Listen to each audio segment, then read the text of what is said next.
beautiful panel members, wherein the mix of composition, if you see, so we will hear perspective from academia, we will hear perspective from biotech and financial institutions. So let's get on to the topic.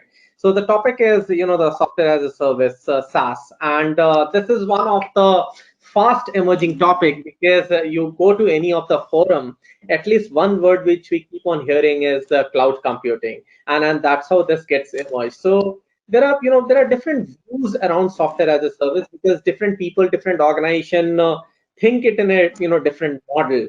And if we clearly see software as a service, the business model is something wherein customers pay for whatever you use, and primarily primarily we use a software which is on a remote hosted a computer. And that's how this entire word of the SaaS coined in. Software as a service, infra as a service, and platform as a service. These are the three important service model hosting of the cloud, and that's how it's being loosely used being word. Now, if we have to understand the nomenclature, what happens is this: over a period of time, we'll see that at least when this .com boom came in, we saw that there's a fast emergence of cloud which kept on coming, and it's quite different from the traditional way of the software what we use, because here if we see, generally each and everything, all transactions happens through network and it happens on internet.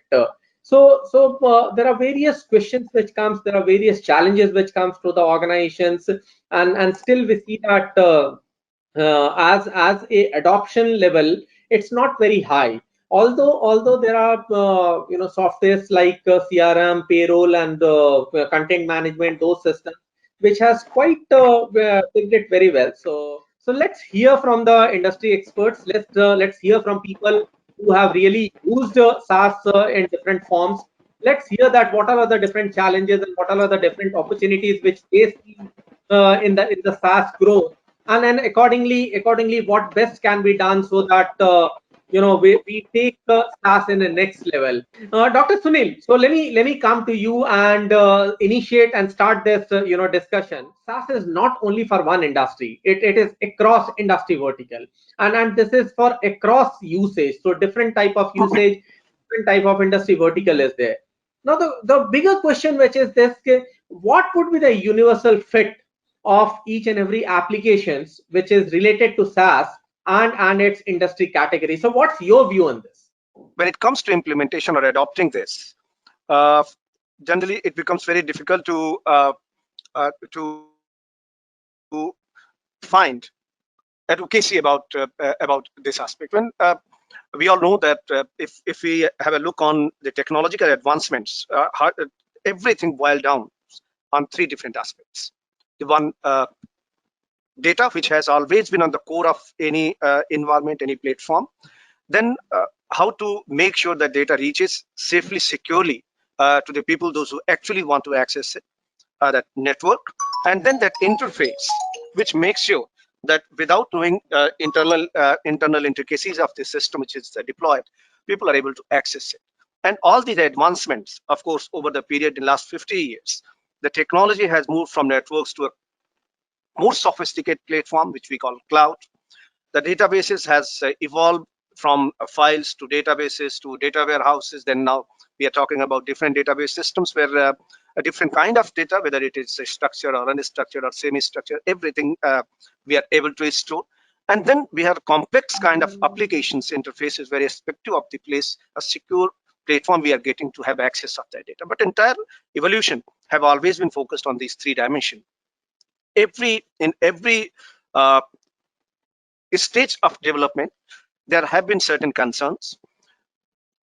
The topmost concern in all the perspectives have been the security. That's something which I've always bothered to people. And then something, while going for deployment of an IT environment, we all know that we need to have something which is abstract, and then something which actually exits, which is tangible, the hardware. Now, over the period, we have seen that people have started focusing on their core competency, and that focusing on that core competency because of increased competitiveness, increased competition. The owning something where it requires competency to maintain it, to own it, and put additional cost, probably without which people used to think that they could not survive. So now people started thinking on two fronts. Number one, what is actually their core competency? And if they could focus on their core competency, it will create more business value for them. It will give them opportunity. It will help them in creating some better user experience for the consumers. But on the other hand, to create certain kind of application, people used to, and of course it requires certain kind of hardware. When it comes to hardware, the investment in hardware, and then after investment, after setting up that entire infrastructure, you need to hire people, you need to look after the maintenance, you need to look into different aspects to making it secure, and then ensure that system runs in 24/7. So if we have a broader look on all these perspectives, most of the time organizations were forced to focus on something which was not their core competency area. But with the emergence of the cloud, now as an organization, we have that opportunity to understand our strength, to focus on what we can do, and probably without bothering about something which is not core for you.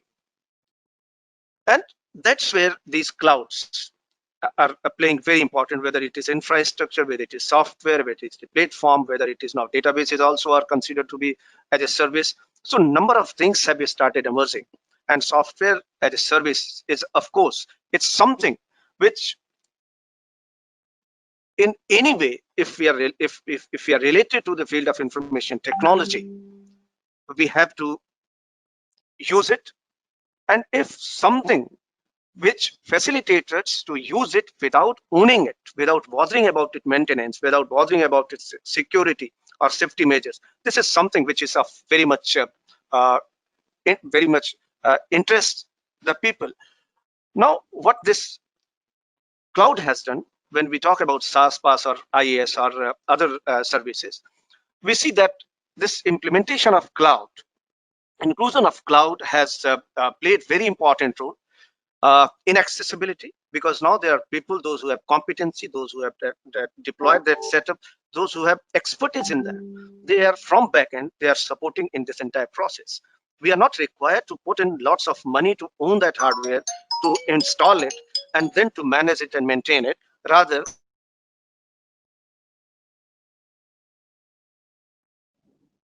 pay as for use. Now it drastically reduces the cost. Number one. Then we can start with our current requirement, and if requirement increases, that scalability is something which is very important, because we never know today the kind of infrastructure, the kind of services we require. Only God knows what will happen in the future.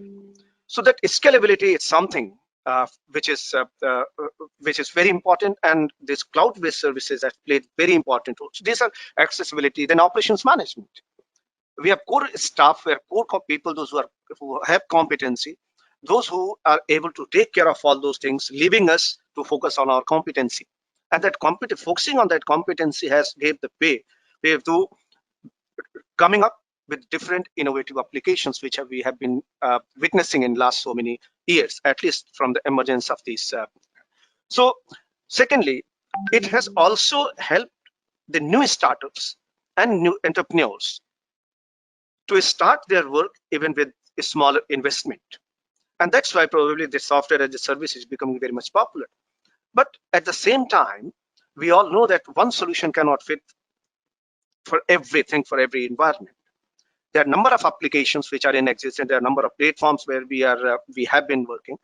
Like if an environment works on real-time system, where we like OLTP kind of system, where online legal processing has to be done, or online legal transactions are to be done, probably this software as that SaaS may not be a suitable choice, because we have been a wide interaction on different platforms. When we discuss with the people, those who are working in those environments where online OLAP or OLTP kind of applications are running, people are hesitant to talk about implementation about this SaaS system.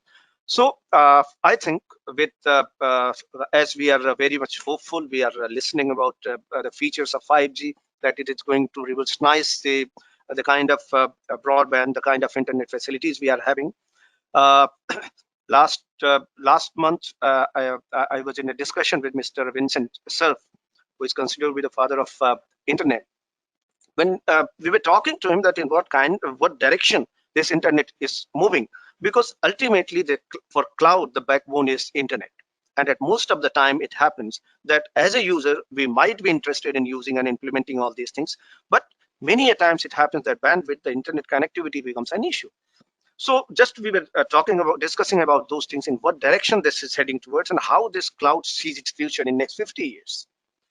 Very interesting reply he gave, that now people are thinking about creating from moving from gigabit kind of transactional speed to something else, where this we are already working on this quantum computing, where we are talking about transmission of information, transmission of data as per the speed of light, but something ahead of it. So in future we may see these things, but as of now, when we talk about the people, especially those who are working in these environments, they're hesitant in this. Secondly, is still there are lots of organization. This is really a surprise, but still, uh, even in industry, when we talk people, is still their trust and confidence on cloud environment. That kind of the kind of confidence is required, because ultimately the data is kept away from the users, and when data is kept away from the user, data has been considered to be one of the most scarce resource, and people cannot afford to have any doubt on this. So something like this, in spite of the fact that we have private cloud now, hybrid clouds have also been started using, still there are certain organizations, those who are hesitant on three dimensions. Number one, the environment where OLAP, OLTP kind of operations are required or transactions are required. Those organizations are hesitant in going for SaaS kind of application and even migrating on cloud. The organization for whom the data is on top priority because of the lack of, or not that much confident, not say lack, but they are still not that much confident to keep their data away from their premises to off premises. So I think in future, if things settle down, hybrid clouds start giving the expected result, where some kind of private and public cloud features could be experienced, and we experience the functioning in a secure way, might be their thought process change, because this COVID-19 had already shown its effect, and people have started realizing its importance. And even those who were very hesitant, they were very adamant that they will not go for these things. They found that this was the only way to keep things on. So probably these kind of experiences will help in building up that confidence, so that people move from their conventional processes, conventional systems, to this platform, keeping pushing all their overheads to the people, those who can look after, and focusing them on the core competency area to build up some new and innovative applications.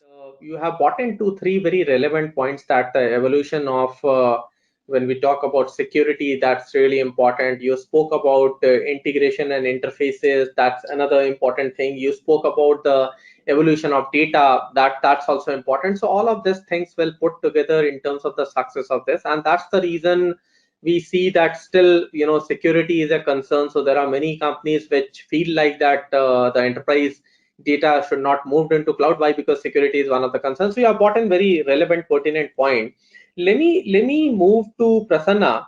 And Prasanna, since you come from a financial service background, and financial service background, when I say, this is only industry which is highly regulated, apart from pharma and biotech. So want to hear from you that when it comes to SaaS adoption, generally the mindset is that still people think about the CRMs of the world or the ECMs of the world and all. Still, we haven't seen any core banking solution moving on to a SaaS model. And from India perspective, still there are a lot of hurdles in terms of really moving on to a SaaS platform for the core applications, for the core processing layer. Now, what's your view, specifically financial services? If I talk about, what's your view? What do you think that the like the clients or the financial services will take in terms of adopting the the SaaS product, right? Because that mindset is still there. So beyond CRM, beyond HCM, what's your view of in terms of the adoption? Everything is around customer. If a customer says tomorrow I want a cloud or some service wherever I am, that's how banks will adopt it, right? So say example, there are different types of banks. Say example, we have a cooperative banks, we have a PSU banks with a legacy of architecture, we have some heavy tech savvy bank like ICC, SDC, some of the challenger banks like IndusInd or DCB bank or a federal bank. And at the same time, you will see that some new kind of a banks are appearing called as a neobank kind of an architecture, wherein these are the fintech companies who are leveraging on the APIs of the bank and giving the much more needed services to the end user. Say example, phone pay or earlier it was a Paytm or Google Pay. So these are like some of the financial services which are already available, and these platforms are on cloud. They are on like SaaS kind of a model itself already. And if you will see any new bank will come up, they will always go for a kind of a cloud ready model. They will not go for some which is a legacy model. The challenge with the existing bank is that they have already invested a lot. They have already invested a lot, as Sunil sir was saying about resources, your employees. These employees know only data center and the relevant things. They do not know what is meant by cloud or how to manage that cloud ready applications.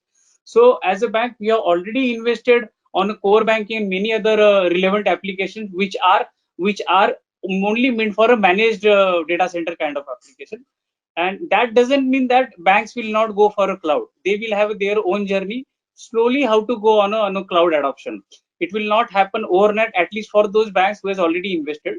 But some of the new banks are looking forward some of the auxiliary or satellite application apart from core, they're already putting directly on the cloud. Some of the banks internet banking they have started putting on the cloud. There is a one or two banks wherein they have went for a cloud ready core banking solution. So it's a journey. So SaaS or adoption of any of the new thing, it's a journey, and every bank will go to that journey slowly, provided whether they have an internal expertise. Yes, then they go for the going for the technology, and so on. Coming back to the question like how adoption is happening. I think most of the banks are going with the cloud ready application for a non-core application, and they are learning out of that, and slowly they will move their core applications onto the cloud.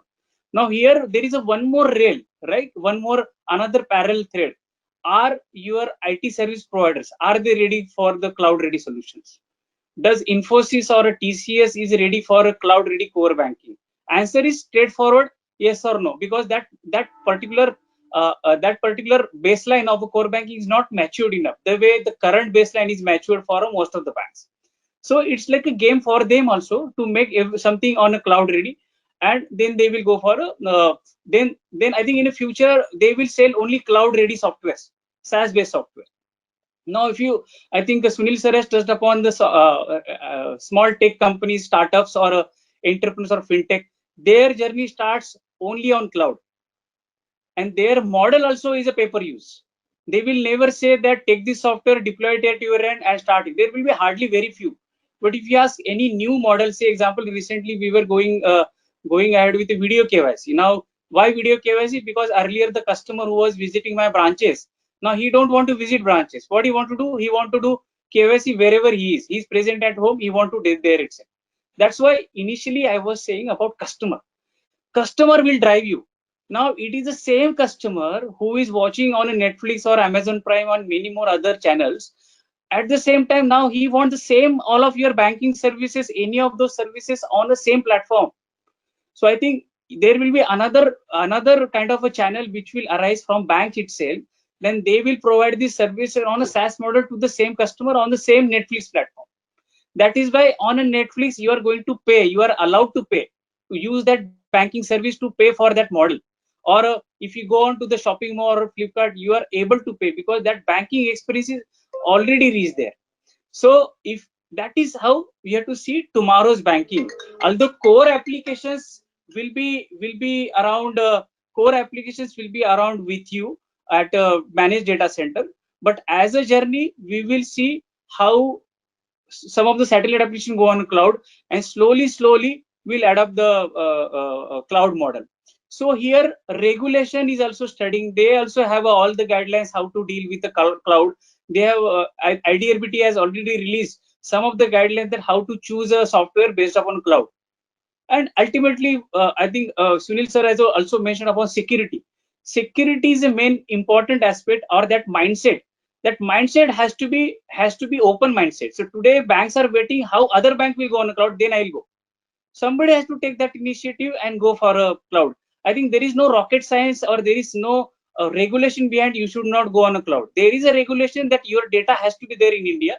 So go for such services where your, if something goes wrong, some problem is there in the some kind of a fraud has happened, that investigation has to happen immediately. If your cloud is outside of India, it is not a technical investigation, it goes beyond the technical and the laws behind between the two countries. So that is why it is recommended you should have something in your country itself, so that you can really go for a immediate resolution. So I think, so in a nutshell, I think if you look at millennial customers want everything or tomorrow's banking there and there itself. So tomorrow's customer, Firoz sir, I would say that tomorrow's customers will not be only customers, only human beings. Tomorrow's customers gonna be your devices. Tomorrow's customers gonna be your IoT devices, like your refrigerator or your electric appliance, who is gonna pay electricity bill on themselves.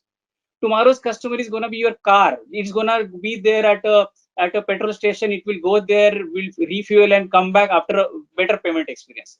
So tomorrow's customer is a customers, human beings plus devices also. That is why I think, and if I keep on doing this on managed data center, I will have a lot of downtimes. So this is something which banks understands, and banks will really look for some model wherein, suppose in a daytime or a night time, my all production applications are required. But if I go back to the development scenario where I am not utilizing my infrastructure in a night time, how can I really reutilize? I think those kind of satellite things, slowly bank will adopt, like development environment, some of the learning management app, some of the non-banking app, and then slowly will get into the actual core journey.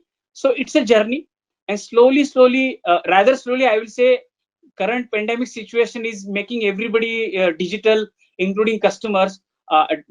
Digital transformation index has raised heavily in these last 3 to 4 months. I think some of the models like video KYC or customer onboarding or servicing to the customer, I think these kind of use cases are already going on a cloud. The way we handle so far core services on core banking, next level data or AI or big data, these algorithms require a lot of computations. Quantum computing, which sir was talking about, right? If you want to adopt quantum computing, and if you want to have those CPUs, dynamic CPUs to be allocated for your algorithm based upon your data, it cannot be possible in the current infrastructure. It has to be there on cloud, wherein we can, as much as a CPU you can allocate and keep on doing that computational journey. So I think that's a way to look at a future, and the banks or the organization would like to have that digital core banking kind of ecosystem. They don't have any other option rather than adopting cloud or a SaaS kind of a model. Since you brought in point of industry vertical, which is banking and data localization, yes, data localization plays an important role.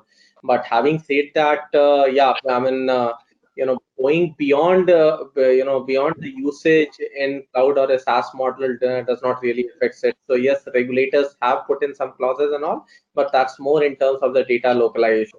And more and more people or customers needs to be comforted in terms of the security, and then only the enterprise level cloud migration will happen. So very valid point which you have brought in, Prasanna. And definitely I see that over a period of time, at least industry vertical like finance also will move more and more into cloud. Now let me move to Pooja. And Pooja, since you come from a altogether a different industry vertical and a different experience altogether, and since SaaS is not only for one industry vertical, it's across industry vertical. So let me ask you that what's your view, and what do you think really determines the suitability of the SaaS products for various categories, and which can be beyond CRM and HCM, because CRM and HCM, most of the companies prefer to move on a SaaS model. If I talk about suitability, is there are there are a lot of factors which are responsible, which helps us in taking the decision for SaaS. Like if you talk about traditional software, perpetual license was one of the important part, and wherein we had to make a lot of upfront cost was involved. There was a lot of infra cost which was involved, and a support fee which was again involved. So the biggest thing which helps in SaaS is the kind of model that they have for their price applications. They have a subscription fee, which is either a monthly fee or an annual fee. So this helps in a lot. And the SaaS vendors nowadays, they have typically they price the applications in such a way that based on number of users, the applications can be used, and the customer is actually happy in putting their money in such kind of projects. Again, if I talk about more about SaaS, so scalability and integration has been a very important factor, which helps in because if some of these SaaS applications, they support end user customizations, they allow APIs which can connect to the internal applications, which can either be CRMs, ERPs, because as we see, like if more of the customer centric or web based applications, people are ready these days, they have started moving them to cloud. But if we talk about financial systems, the ERPs, most of the companies, they are still trying to put their ERPs in-house only on-prem model because of security reasons and the management decisions. So SaaS actually helps in integrating this. They provide us APIs to connect with these, whereas this has been as per the subscription model as we go on.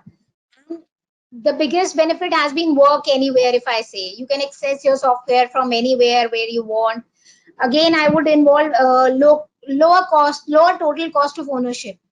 So as a IT person or as an IT head, if I see the unknown cost which we have while we are deploying or operating any of the licensed software, so that cost runs a lot. Sometimes there are a lot of unknown costs which are involved. And now software as a service, what they do is they bundle software, the hardware and support services. And as a business continuity, we can implement things and we can upgrade things. So, and security is again an important thing which they actually look for, and they are taking care of. So these are some of the things that rapid go live, I would say, going to market, that's been quite easy while deploying the SaaS models. And in our case, if I say in healthcare or in my experience, like we did a lot of proof of concepts using the cloud model, and we took a small server, we tested the software functionality, and based on the model, the requirement that we have, we could have one instance of different versions, and then we can do the smooth migration. So this helped us a lot in our industry. And specifically, if I talk about healthcare these days, we have lab information system, we have our hospital information system, wherein SaaS vendors are available in market. And this not only like we had in diagnostics, we were on a model which was on-prem, and wherein there was a lot of cost which was involved while implementing the infra as well as the licensing part for every different lab which we could take care in tier 2 or tier 3 city. So what we did, we were looking for to cut the cost and also improve our operational efficiency using this model. So for our diagnostic, we moved everything from on-prem to cloud, wherein our vendor, he was actually taking care of the complete, he took care of the complete responsibility for the infra, for the security, upgrade, overall management of the product. So as an IT, I could actually involve my team members in doing some work more essential. So it helps in using your IT resources again in taking some strategic project decisions, while we can use the SaaS vendors to take care of the other functions which are actually of I would say not less important, but yes, they have the expertise, and we don't have to keep a lot of team members in a non-IT organization. We don't have to keep a lot of team members when SaaS vendors are already having those. Also, in case of healthcare, we could use it for improving the deployment of electronic medical records, electronic health records, which nowadays are being used on SaaS. So these were some of the use cases where we could actually use it, and it's been rolling in a very, I would say, very fine manner, wherein the management as well as the IT team both are in a win-win situation. Great, great. So gave a different perspective altogether with a different industry vertical. And in fact, I heard you telling about the experience part also, because when we do any SaaS implementation or choosing a SaaS product for various reasons, we obviously see the suitability, and suitability also correlates to the experience which you generate, and that experience can be internal or for external people. So that's very important. And what we have seen is this, categorically, if you talk about any SaaS applications, fulfilling either a B2C, B2B, or B2C, customers, obviously experience plays a major role. That's very important.